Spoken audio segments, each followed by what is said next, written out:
Hello, everyone. Thank you so much for joining us today. Welcome to Let's Have Renaissance, a podcast about writing, editing, publishing, literature, the arts, and more. I am Ito Utini. And I'm Makaya Utini, and today we're speaking with Reena Shah. Reena is the author of Every Happiness, a novel just out from Bloomsbury. She's also a traveler, a school teacher, a former dancer, a Steinbeck fellow, and a Fulbright scholar. We're excited to be with her today.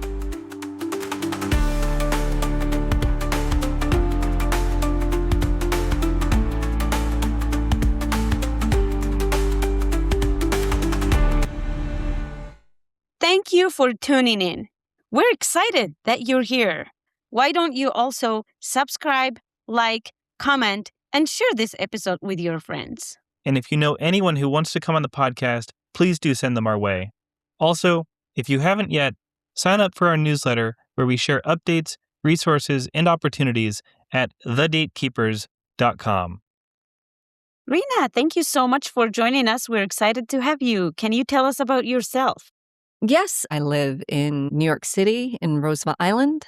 I'm a writer. I'm a teacher. I teach public school. I teach fourth grade. I have 2 children. I really committed to fiction after I had my children. How crazy do the fourth graders drive you?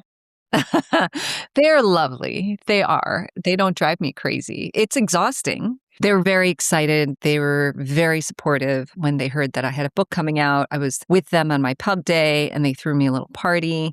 Oh, that's And cute. it's so sweet. They made awards for my book and they taped them onto my books. Oh, and you taught during COVID too, right? Yes, I did teach remotely for a year, but during COVID, we were actually living in Costa Rica in Monteverde.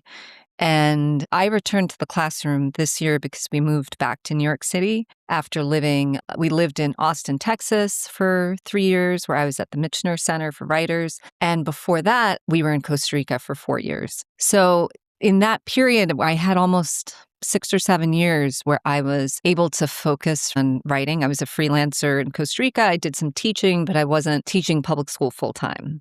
And so that time in Costa Rica is really when I wrote a lot of this novel, the initial drafts. Can you tell us about the novel? Like, what was the initial vision for it and what has it turned into? How has it evolved over time? How long did it take you to write it? Yeah, I didn't know I was writing a novel. I wrote a short story in 2018. And I thought it was a pretty good short story. And I took it to a workshop. And the short story was focused on a mother and son, on Ruchi and her son, Moksh.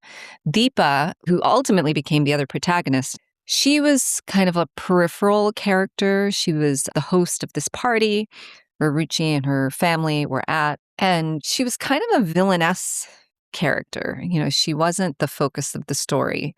And the focus was really on this mother-son relationship. And I was really interested in how this child who wasn't a striver, he didn't want to play the game of achievement and, fulfilling certain expectations. He didn't do that. And his mother was full of worry. And I was really interested in that relationship. And, as writers, you kind of can't control what takes your interest. You just have to follow it. And I wrote that short story and I took it to a workshop and I got some amazing feedback. And then the instructor said that he didn't think it was a short story. He said, the container isn't fitting for this piece. There are too many perspectives. And he also said that I wasn't being fair to Deepa, that she's not a villain. And at first, I really resisted that advice because, it was like, I just wrote this short story and I think it's good and whatever. I don't know how to write a novel, right? And so at first, it became linked stories. And so I started writing from different perspectives within that story, and those became new stories. And then those linked stories became kind of like a novel in stories because they became more linked. And then by the time I got to the end of the draft, it was a novel. But then the whole beginning part was short stories. It took a lot of work to go back and figure out what are the threads. And as I was doing that, I realized that that workshop instructor was right. Deepa's not a villain. She's really passive-aggressive and manipulative, and she has a lot of insecurities. But her friendship with Ruchi is real. And that's when I realized that there's something deeper going on between them. And that's where I feel like the novel was born. because it became less about what I was doing and became more about following these characters and this relationship. And that's where the thread and the plot came from. So it took me 7 years. I changed the structure so many times. I rewrote it so many times. I think the only thing that never changed in this book was the ending. I mean, there were other things, obviously, like scenes that are largely the same, but the very last few pages, I think never, I mean, they changed a little bit, but not significantly. And for a book that changed, at least in my mind, so much, I thought that was wild. Like that ending stayed Wow. the same. 7 years. And, there are people who say, I can help you write a book in 30 days. And I'm like, wow, that's. Do you know I those people, Ito? No, I just see them on social media, but I'm Yeah. like, I have those dreams at night when I'm asleep. Sometimes I wake up thinking that I wrote 3 books in 30 minutes, but then I wake up and I'm like, no. Yeah. So you said at first you felt like you didn't know how to write a novel. So what were your aspirations going into the workshop? Like, were you planning like, oh, eventually I'm going to write novels, but not yet? Or did you think you would always be a short story writer? How did you see yourself going into that process before you realized this was going to be a novel? I felt very much like a baby writer and not very accomplished. And I just felt like, well, I'm just trying to write stories that are getting closer to what I like to read. And I just had this idea that writing a novel took a certain kind of expertise that I didn't have. And what I've realized now that I've written a novel and the novel's out there is that you learn to write a novel by writing a novel. I don't think there's any shortcuts. I don't know. Some people might have 30-day like shortcuts. That's amazing. For me, I don't think there's a shortcut. I just muddled my way through.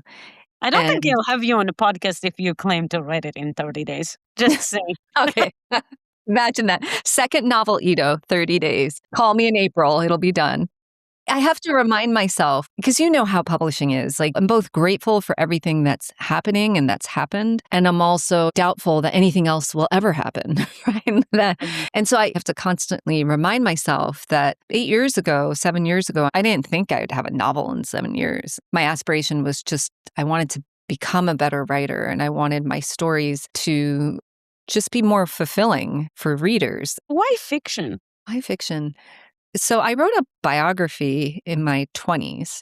I wanted to write fiction, but I was hiding from fiction. I was afraid of rejection. And back in my 20s, I was a dancer and I had moved to India and I was studying with this choreographer and guru in India. And I ended up writing a biography about her. And what I had wanted to write was fiction. But I was just afraid. I was afraid of failing. And what I think I have learned is that you kind of have to fail in order to do it. And I guess I'm really interested in character. You have character in nonfiction as well. Like when I wrote that biography, this dance teacher was definitely a character. But in fiction, there's that process of creating both from scratch and from all of the experience you've ever had. Like it's those two things, like imagination meeting everything you've known or thought you knew. And I think fiction for me is disorienting because until I have a draft, I really don't know what's going to happen next, who these people are. It just often starts with just like an image or a little snippet of a scene or an exchange between a few people, a sound even. And I think it's mysterious and I find that fascinating. Also, I love when I find a novel or a short story that completely takes over my mind and my like physical self. I feel like I'm completely immersed. It's an amazing feeling. So I wanted to be part of that. And it's not, it's not like I don't get that from reading nonfiction. But Yeah, I mean, what I know how to do, I think I'm better at writing fiction. Well, as someone who, like, I wrote nonfiction for a long time and I thought I would never write fiction. But now, whenever I think about fiction, I define fiction as a state of freedom where I can be free to say whatever, to make fun of things and ideologies and even the characters. It's not like a writing nonfiction. Nonfiction is very restricted. You always are worried about what to say, how to say it, how not to hurt people. And no matter how much you try to write about yourself, other people are still part of your life, whether we like it or not. But I think fiction allows that freedom where even if you know your writing is grounded in reality, you still see fiction as a path to freedom to be able to say whatever you want to say. at least in my experience. Yeah. And freedom comes with struggle, right? Because Hmm. just finding the boundaries of it can be really hard. Also, I don't know, I'd be really afraid to write a memoir, or nonfiction where you're trying to get all the details, the historical details correct. Not that you're not trying to do that in fiction, but I find that creative nonfiction just astounding, where you can have something that reads like a novel, but it's been so thoroughly researched or it's so based in reality. I don't know how to do that. The best memoirists are the ones who acknowledge in the preface or whatever, this is how I remember these events, and I've fact-checked what I can fact-check, but at the end of the day, memoir is cognate with memory. It's grounded in a subjective experience, but how you remember something today is not going to be how you remember that same event 10 years from now. So every memoir is a crystallization of how you remembered things at the moment when you were writing it. I think once you start writing nonfiction, because I never thought I would write nonfiction, but when I started writing nonfiction, there was a pretty sharp learning curve, and eventually I was like, oh, okay, everything that happened does not have to be included. It's not comprehensive. It's a memory. Yeah, I mean, there are some writers who are more inclined towards one form or another, but I'm really fascinated by people who do many different forms or multiple forms. I was just thinking about this book by Paul Lisicki called Song So Wild and Blue. It's a fascinating book. It's nonfiction, but there are moments of memory that have completely the texture of fiction. And it's also a tribute and an analysis of Joni Mitchell's music alongside Paul's memories. And what I love is that I don't think it has a label on it. Like this is a memoir, or this is essays, or I think it just doesn't have that, maybe because the artwork shows Joni Mitchell on it and you can kind of figure it out. But yeah, I just think it's amazing when we can avoid the label entirely and let the book just be itself. Well, but I mean, labeling books for me is the easiest part. But one thing that I don't know if you would agree with me or not is labeling us as writers. That frustrates me. I was ready 3 years ago to send my memoir. And oh boy, like when I was talking to people, they were like, blind, Moroccan brown woman, immigrant. And I was like, okay, the memoir is more than this. And I had to like change my strategy because it was so exhausting. I felt like I was being put in a box and being sent in the post office or FedEx or whatever instead of my book. Like no matter what I did, saying, hey, like it's about international education. It's about overcoming challenges, how Fulbright gave me an opportunity. And basically the memoir is an inspiration to people who want to work hard and overcome challenges.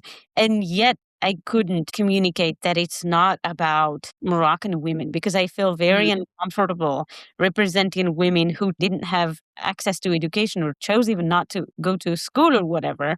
And I feel like those labels are harder. It's also like a narrowing of who the book is for. Just because the two protagonists are South Asian women who immigrate to the United States, I don't think this book is just for South Asian women who immigrated to the United States or just for their children, or, the idea that because I'm Indian American, my book is also Indian American. I don't think it works like that. When I think about books that I love, I don't think of them as like, well, that's the Irish book and that's the upstate New York book.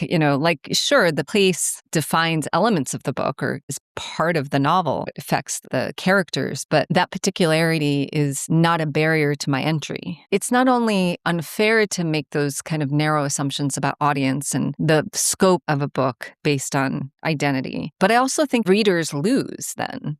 Then we're not reading expansively. But I think social media in the book publishing world is like these quick sound bites or quick reviews that, what can someone look at in a short 20-second clip and be like, okay, this is that kind of book, But it doesn't work. I saw a lot of books that were promoted under whatever label, and I never bought or borrowed from the library or whatever. I will never read those books. Yeah, no, and it's a disservice, I think. And it might be that the book is not that at all, and it's bad marketing. But then, how do you go about finding new books given the ecosystem we're in? I have a huge TBR pile, so I'm not struggling to find books. But I look beyond what's rising to the top of the, like the book that's repeated the most or that's on every single list. I often resist reading those books until much later. I try to read outside of those lists. I try to read debut authors. I try to read works in translation. I think for me, that book that gets so hyped up, often all that hype, I'm disappointed because then my expectations are so high, or I've been set up to think, this is like going to be a certain kind of book, and it's not that. I don't know. How do you get around that? Well, I have two ways. One is that I have to find a person, a writer in this case, read about them, learn about them, and know them as a person because, a book has someone behind it. So knowing the writer, being interested in learning about them makes me interested more in finding and reading their book.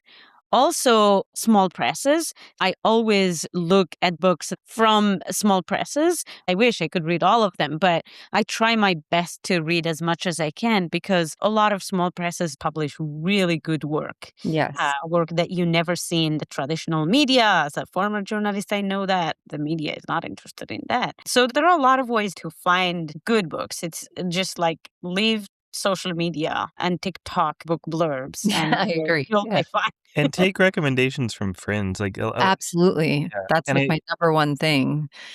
Other writers I admire, friends who are readers, that aren't writers, and just getting their recommendations. What have you learned through publishing your book, and what challenges did you face, and what mistakes did you make, and how are you promoting it? I will say Bloomsbury has been really wonderful. They did a campaign to get it on the Indies Introduced list. I feel privileged that I was able to go on a book tour. I did it during my February vacation because I can't just go whenever because I teach full time. They really worked with me so that I could do events and I could travel a bit and promote the book in real life. I think just trying to not feel shy, that was a barrier for me. If we're talking about the book promotion stuff, like I feel shy or I feel like people have so much on their plate and there's so much demanding their attention. Here's something else. But I'm getting over that. Good for you. Yeah, I'm trying. I'm trying to get over it. I really enjoy events. I was dreading them because I'm like, well, I don't know how to sound like a writer. And then I had the launch and I'm like, okay, if I can talk about anything, I can talk about these characters. I can talk about my process. I can talk about this book. And I really enjoyed that. So I'm going to do some more festivals and I have a few more events coming up. And so I feel very grateful to have all of that because I do think it's harder and harder. I failed so many times with this novel, like in terms of, I rewrote the novel at least twice. Again, only the ending didn't change. Because it was a novel in stories at first, I had to take out entire chapters. And what's nice about that is, those were very discrete stories. It took me a long time to let them go and just be stories. And they'll be in my collection next year. So I think you have to be comfortable with failing in public. And it is hard. It's like for every promotional thing or positive review you get, there's something you don't get or there's a negative review. Like I made the mistake of going on Goodreads and there were a couple people, my agent cured me of that. She's like, don't go on there ever again.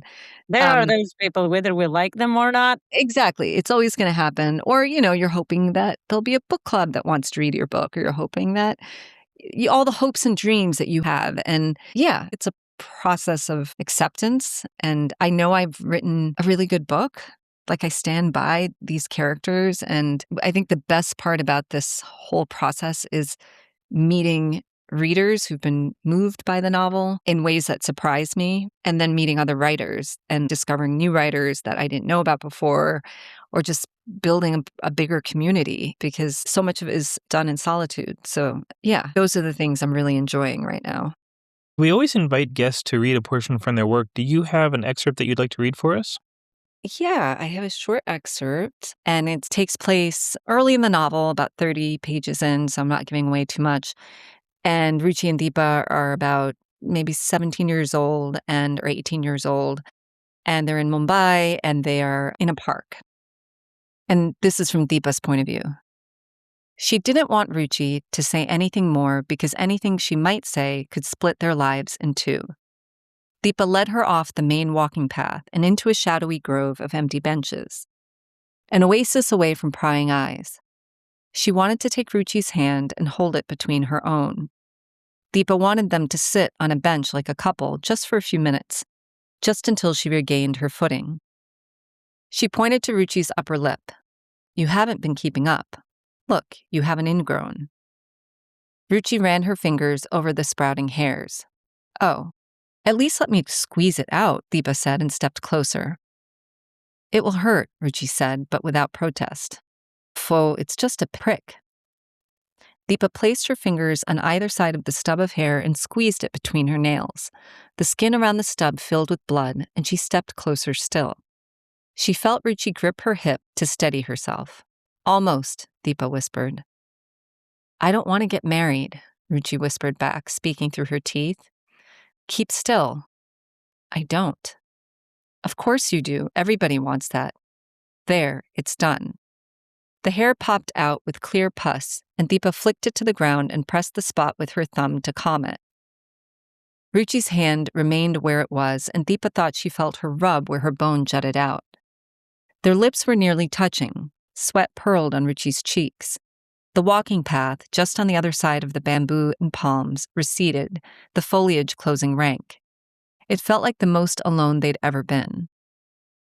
Deepa made the initial adjustment, a small one, a step closer, mouth opening against Ruchi's already parted mouth, the taste of metal, of salt.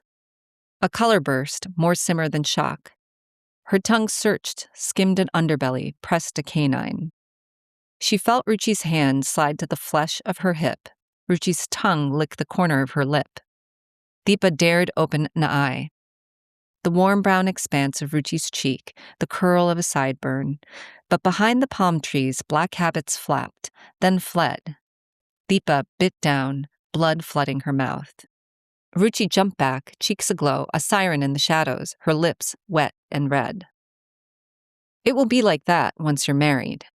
Deepa kept her voice firm and final despite the tremor in her chest, a tremor that matched Ruchi's face. Deepa shifted under her hand. Sorry, Ruchi said and removed it. Tears brimmed in her eyes. Deepa wanted to suck them dry. What's sorry? How else will we learn? But she stepped through the thicket, back into the stream of walkers and the pale sun. She felt the day close. Thank you. We enjoyed having you. Yeah, thank you so much. Thank you so much. Thank you for having me. I've listened to some episodes and I think it's great that you're doing this. And I really appreciate you having me on. Yeah, we enjoyed it. Thank you so much for making the time. Okay, take care. Bye-bye. Bye-bye. Bye-bye.